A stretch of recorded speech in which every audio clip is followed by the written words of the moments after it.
இன்றைக்கி காயல் சமையல் பகுதியில் நம்ம பார்க்க போகிறது பார்த்த உடனே உங்களுக்கே புரிஞ்சிடும். ஆமாங்க, இன்றைக்கி மதுரை ஸ்பெஷல் மட்டன் தோசை எப்படி வீட்டிலையே பண்ணலாம் அப்படின்றது தான் பார்க்க போகிறோம். இப்போ மட்டனை குக்கரில் தாளிக்க போகிறோம். குக்கரில் 2 டேபிள் ஸ்பூன் அளவுக்கு தேங்காய் எண்ணெய் விட்டுங்க. பொடிசாக நறுக்குன 2 அல்லது 3 பல்லாரி வெங்காயம் உங்கள் வீட்டில் உள்ளவங்களுக்கு தேவைக்கு நம்ம சேர்த்துக்கலாம். கொஞ்சம் வதங்கினதுக்கு அப்புறம் இஞ்சி பூண்டு விழுது, அதோட கொஞ்சம் கருவேப்பிலை அதையும் சேர்த்து நல்லா வதக்கிடுங்க. நான் இப்போ சொல்கிற அளவு 5லேருந்து 6 தோசை நீங்கள் தாராளமாக செய்யலாம். ஸோ இதுக்கு தேவையான அளவுக்கு தக்காளி அதையும் சேர்த்து பொடிசாக நறுக்கியிருக்கணும். நல்லா வதக்கிடுங்க. இஞ்சி பூண்டு தக்காளியோட பச்சை வாடை போகிற வரைக்கும் நல்லா வதக்கிட்டு அதோட மஞ்சத்தூள், தனி மிளகாத்தூள் இதையும் சேர்த்து கொஞ்சம் நல்லா ஃப்ரை பண்ணுங்கள். நம்ம நல்லா நறுக்கி வச்சுருக்கிற கொத்துக்கறி கைமா கடையில் வாங்கும்போது கொஞ்சம் பெரிய பீஸாக கட் பண்ணி கேளுங்க. ஸோ அதையும் கொஞ்சம் ஒரு வதக்கிட்டு இதோட தனியாத்தூள், சீரகத்தூள், சோம்புத்தூள், கரம் மசாலா பவுடர், நீங்கள் கறி மசாலா பவுடர் வீட்டில் யூஸ் பண்ணிங்கன்னா அதை கூட நீங்கள் யூஸ் பண்ணிக்கலாம். இப்போது இந்த மட்டன் மசாலாவுக்கு தேவையான அளவுக்கு உப்பு இதோட சேர்த்துடலாம். கொஞ்சம் காரத்துக்கு மிளகுத்தூளும் சேர்த்து கொஞ்சம் நல்லா வதக்கிடுங்க. இதை சாதாரணமாக மூடி போட்டு இந்த எண்ணெயிலேயே கொஞ்சம் சிம்மில் வதக்கிட்டுருங்க. ஒரு 5 மினிட்ஸ் அதில் குக் ஆனால் போதும் நமக்கு.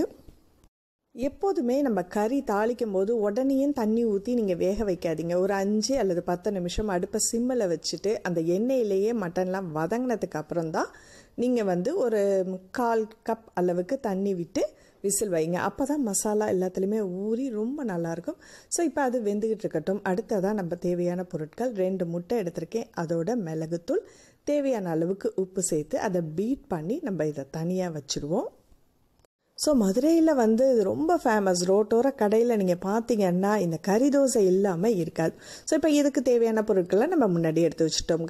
நார்மலாக உள்ள தோசை மாவு, கறி, முட்டை கலவை, அப்புறம் மேலே தூவுறதுக்கு கொத்தமல்லி இலை. இப்போ எப்படி செய்யலாம் அப்படின்னு பார்த்தீங்கன்னா, ஒரு தோசைக்கல்ல அதில் கொஞ்சம் ரொம்ப தின்னாக ஊற்றாதீங்க. அந்த முருகல் தோசை கூட நீங்கள் விருப்பப்பட்டால் இதே மெத்தடில் கூட செய்யலாம். அது சிக்கனில் பண்ணிங்கன்னா இன்னும் ருசியாக இருக்கும். ஸோ இப்போ கொஞ்சம் திக்கான அளவுக்கு நம்ம தோசையை ஊற்றிட்டு, ஊத்தப்பம் மாதிரி ரொம்ப திக்காக இல்லாமல் பார்த்துங்க. இதுக்கு மேலே முட்டை கலவையை நம்ம இதோட ஸ்ப்ரெட் பண்ணி விட்டுடலாம். சில பேர் ஒரு முட்டையே அப்படியே கூட சேர்ப்பாங்க. நீங்கள் அந்த மாதிரி இல்லாமல் நீங்கள் இந்த 2 முட்டையை எடுத்திங்கன்னா 5-6 தோசைக்கு தாராளமாக வரும். இதுக்கு மேலே நம்ம மட்டன் கலவையை இதில் ஃபுல்லாகவே ஸ்ப்ரெட் பண்ணி விட்டுடுங்க. இது நல்லா பெரிய பெரிய துண்டாக இருந்துச்சுன்னா நமக்கு சாப்பிட்றதுக்கு ரொம்ப ருசியாக இருக்கும். ஸோ எல்லாத்தையுமே நல்லா ஸ்ப்ரெட் பண்ணி விட்டுட்டு தோசையோட எண்டு வரைக்கும் நல்லாவே ஸ்ப்ரெட் பண்ணுங்கள். இதுக்கு மேலே கொத்தமல்லி இலை, விருப்பப்பட்டால் வெங்காயம் அது கூட சேர்த்துக்கலாம். இதில் சுற்றி வர நெய் அல்லது எண்ணெய் அது ஊற்றுங்க. நெய் ஊற்றுனீங்கன்னா இன்னும் ருசியாக இருக்கும். ஸோ இது கொஞ்சம் வேகட்டும். ஒரு 3 to 4 மினிட்ஸ். இது ஏற்கனவே நமக்கு எல்லாமே குக் ஆனதுனால தோசை நார்மலாக கீழே அடியில் வேகிற அளவுக்கு இதை வெந்துட்டு திருப்பி அதை போட்டுடுங்க. போட்டுட்டு கொஞ்சம் நல்லா ப்ரெஸ் பண்ணி விடுங்க. ஏன்னா உள்ளே நல்லா அமுங்கணும். முட்டை கலவையோடு இருக்கிறதுனால நமக்கு சீக்கிரமாகவே அது குக் ஆகிடும். ஸோ இப்போ இதை கொஞ்சம் நேரம் கழித்து ஒரு 2-3 நிமிஷம் கழித்து நம்ம திருப்பி வச்சு எடுத்துட்டா போதும். சுவையான மட்டன் தோசை ரெடி ஆயிடுச்சு.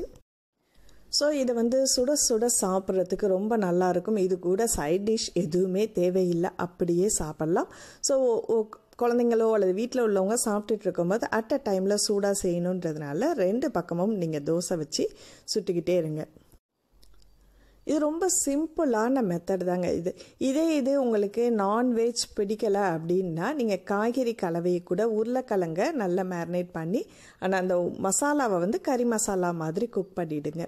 நல்ல ஆணம் தண்ணியாக இல்லாமல் கொஞ்சம் நல்ல திக்காக இருக்கணும். அப்போ தான் இன்னும் ருசியாக இருக்கும் உங்களுக்கு. அதுபோல் கைமா நீங்கள் கடையில் வாங்கும்போது ரொம்ப மெல்லிஸாக கட் பண்ண சொல்லாமல் கொஞ்சம் பெரிய பீஸாக நீங்கள் கட் பண்ணிங்கன்னா சாப்பிடும்போது ரொம்ப ருசியாக இருக்கும். ஸோ வீக்கெண்ட் ஆயிடுச்சுன்னா இந்த மாதிரி ஒரு ஸ்பெஷலான தோசை நீங்கள் ட்ரை பண்ணி பார்க்கலாம். வீட்டில் கெஸ்ட் யாரும் வந்துட்டால் ஒரே மாதிரியான டிஃபன் பண்ணி அவங்களுக்கும் போர் அடிக்காமல் இந்த மாதிரி டிஃப்ரெண்ட்டாக பண்ணி கொடுங்க. அவங்களும் விரும்பி சாப்பிடுவாங்க. சுவையான மதுரை மட்டன் தோசை ரெடி ஆயிடுச்சு. நீங்களும் உங்கள் வீட்டில் ட்ரை பண்ணி பார்த்துட்டு உங்கள் கருத்துக்களை ஷேர் பண்ணுங்கள். அடுத்த ஒரு இன்ட்ரெஸ்டிங்கான வீடியோவில் சந்திப்போம். நன்றி.